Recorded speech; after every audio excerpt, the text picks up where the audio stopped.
I'm Scott Figgins, and I'm a piper here on the traditional music course.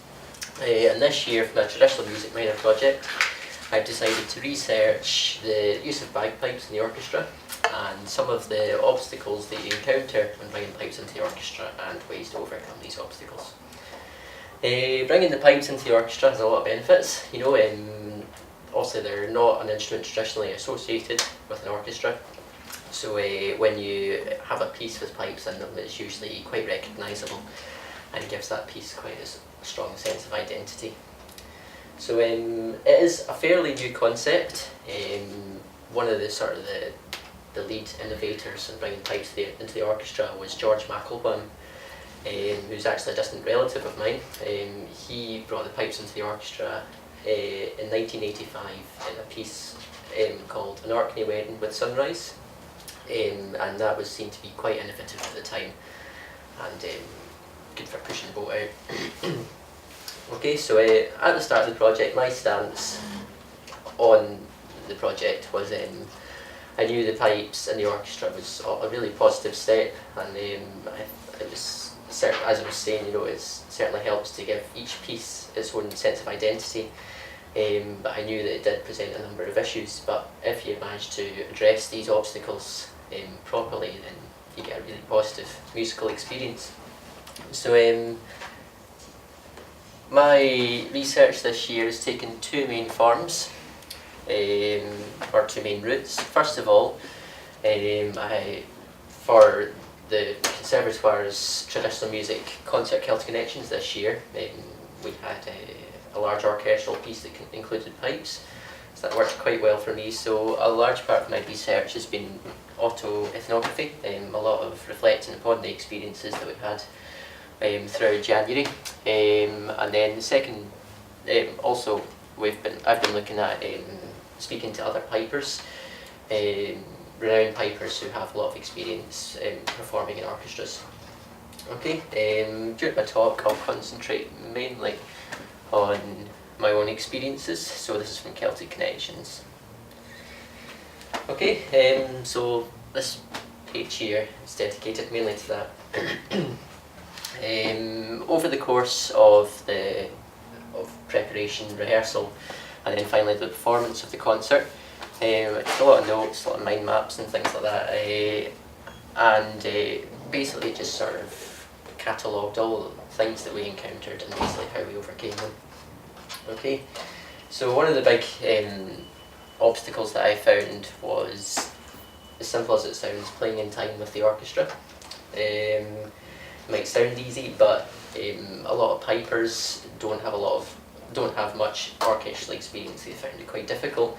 What I found is the majority of pipers are usually brought up in a pipe band context, so playing in pipe bands, following the likes of a pipe major, they find fairly easy.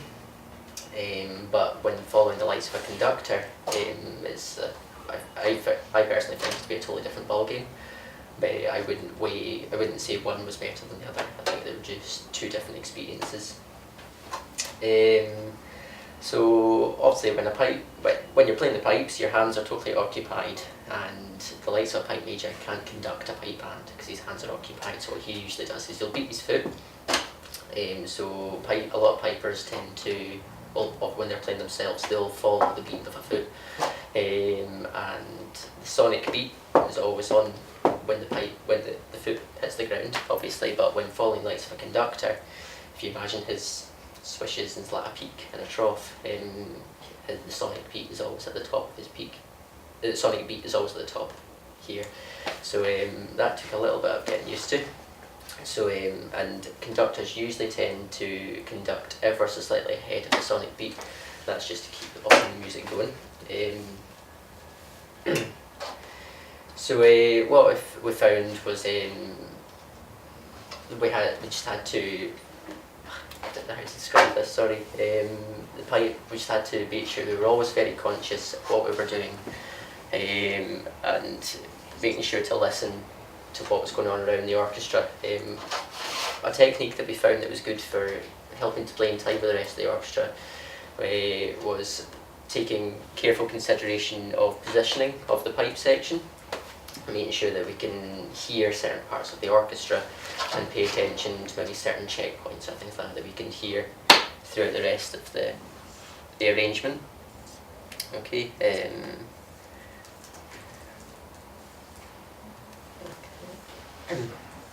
Okay, so this also positioning that relates to where the pipe section is positioned. The use of PA and on-stage monitors and things like that during the actual gig itself we found to be quite beneficial, because also we can control what parts of the orchestra we can hear, and as I was saying, listen for certain significant moments, say in the fiddle section or the percussion section or something like that, which helps us to keep time. We also found that it was a bit more difficult to keep time with pieces that were very simple to play. Oh, don't know what happened there. There. Some pieces like this were very simple to play, but we found them to be the hardest to keep time with. In comparison to the likes of this here, which is an irregular time signature, we found it to be a lot easier to keep time with. So I don't know if that's maybe down to concentration. In the simple pieces, it's maybe a wee bit easier for your mind to drift and not concentrate so much on what you're doing, whereas with the more difficult pieces, concentrate slightly more. That's one of the conclusions that I've come to. Yeah, so in addition to this, I found that another big issue was knowing when to properly enter and exit the music in accordance with also the rest of the arrangement. So taking cues from a conductor was a little bit difficult to start with, but with a bit of practice, which is luckily what we had with lots of rehearsal time, we found it to be okay. So obviously with the pipes not being so commonly used in the likes of orchestral arrangements, they're used, basically we would go in for play for a section, then we would maybe have a rest lasting maybe about 60 bars or something like that, and then come in and play again. So keeping track of where we were in the arrangement was quite a difficult task. So what we found was best was to subtract the pipe score. So imagine this as a full arrangement. Subtract the parts that we're playing, learn them independently as an individual pipe section, and then when it comes to rehearsals for the rest of the orchestra, use a full score so that we can keep reference with the rest of the conductor and the rest of the orchestra. And then on the score, I used a lot of colour coding. I do that when I'm learning a lot of music, but also to make marks on the score. So, say for example, at bar 163, you can hear a big glissando in the harps, and then you know that's where you are. You can use it as checkpoints along the way. So we also found that it was helpful to speak to the conductor before the rehearsals started, just to make sure that the conductor knew exactly what pipers need before coming into the music, because pipes don't just start, like you can't start from scratch and then play the tune immediately. Pipers need time to strike up their drones, obviously inflate their bag, strike up the drones and then play the tune. We were lucky we had John Logan conducting, because he has experience conducting pipes before, so he knows exactly what pipers require. Looking ahead, I now know if I'm going to be playing more in orchestras and things like that, I know I can speak to the conductor and let him know exactly what pipers need. So John was well informed and he knew exactly what would be required, so we can play in time. Okay. I had a few surprising findings sort of throughout the process of playing. Some things didn't present to be an issue that I thought might have been, and that was a few different things. Primarily, actually, was the physics of the pipes, the way they work. They're usually pretty restricted in what they can play in terms of key and range. I don't like to think this is much of a hindrance or an obstacle when it's the pipes of an instrument. I think it's more just the characteristics of the instrument. But the composer obviously had a good idea of what the pipes can and can't do, and brought this into his arrangement, which was obviously nice and handy for the pipers. So that didn't present to be much of an issue, but I think if maybe some composers don't have a general idea of how the pipes work and what they can and can't do, then that might be an issue in the future. So when I was looking at some feedback from other pipers, I spoke to the likes of Andrew Bova, who's doing his PhD at the moment, and what he found is handy is in some pieces which have more obscure key signatures is to use the likes of electronic bagpipes, which can change key pretty easily. The only issue is they're not the real thing, they're just not going to sound quite the same. And I also spoke to Stephen Blake, who's a well-known piper. He plays within the likes of Rura, the folk band, and he has a good bit of experience playing in orchestras.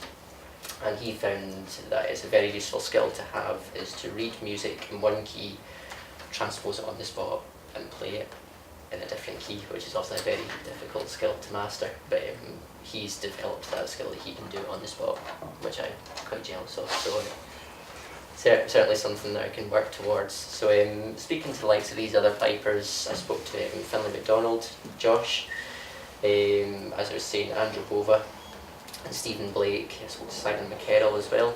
There's just a few, and I've had a lot of interesting feedback and a lot of different viewpoints and perspectives on what some people consider to be an obstacle and what some people consider to be just the nature of the instrument and the music that we're playing, and different ways to try and overcome these obstacles, if you consider it to be an obstacle. So yeah, now reaching the end of my talk, I'll be happy to answer any questions that anyone's got. Thank you for listening. Thank you, Scott. Any questions? Did you notice similarities between brass and woodwind players and yourselves through the RCS game? Kind of thinking like oboists and like horns quite often transposing from the A score to B flat.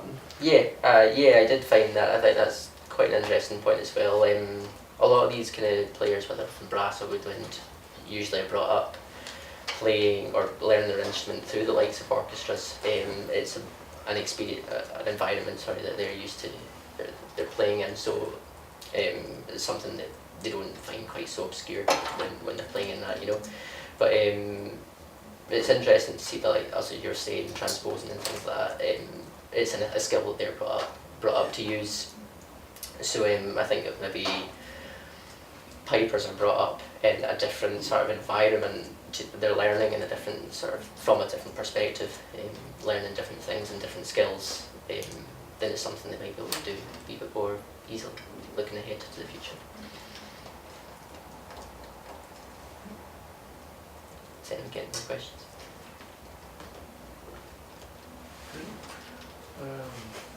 I'm actually I was always interested in your the topic once that became clear earlier in the year, and you approached other pipers. So it was quite interesting to see Stephen Blake's responses, for instance, and your own kind of autoethnographic response to the gut connection state. Do you see many kind of lessons learned for future? Absolutely, yeah. Ensemble situations? I mean, playing in orchestras is something that I'd like to get a wee more involved in, and I feel a bit better informed now, so that whatever I'm addressed with this kind of situation, I'm happier and knowing what I'm doing.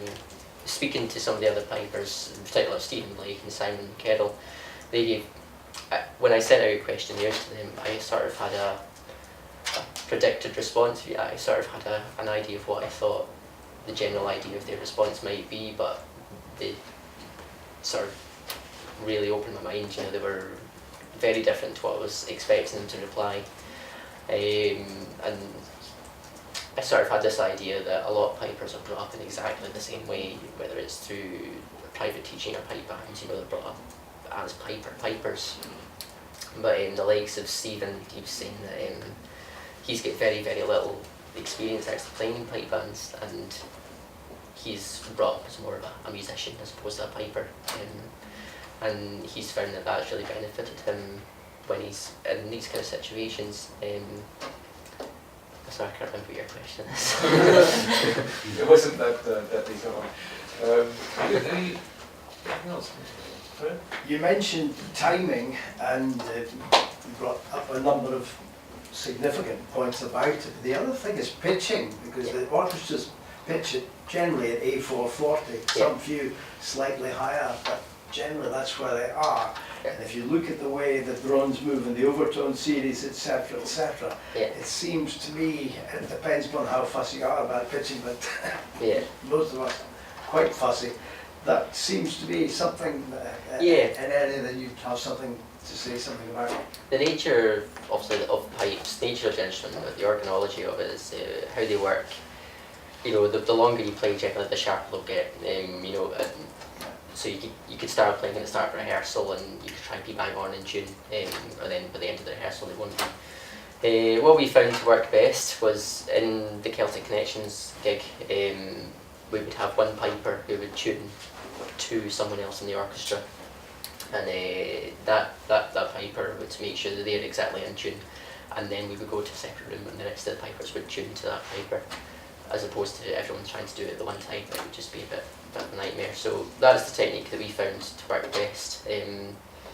It's just important to keep in communication with the rest of the orchestra and you find exactly what they're going to be pitching at, and so you can tune as closely as possible. In terms of drones, when you're playing with a full orchestra, the presence of the drone just can't get drowned out, you know. Ideally, you know, it is going to sometimes cause a bit of a clash, or it can sound like it gets in the way, but in sort of a practical kind of perspective, they do often just get drowned out and don't really become much of an issue. But drones are easy enough to turn off. If they do become an issue, you can put a cork in them or something like that. Thank you very much, Scott. Okay.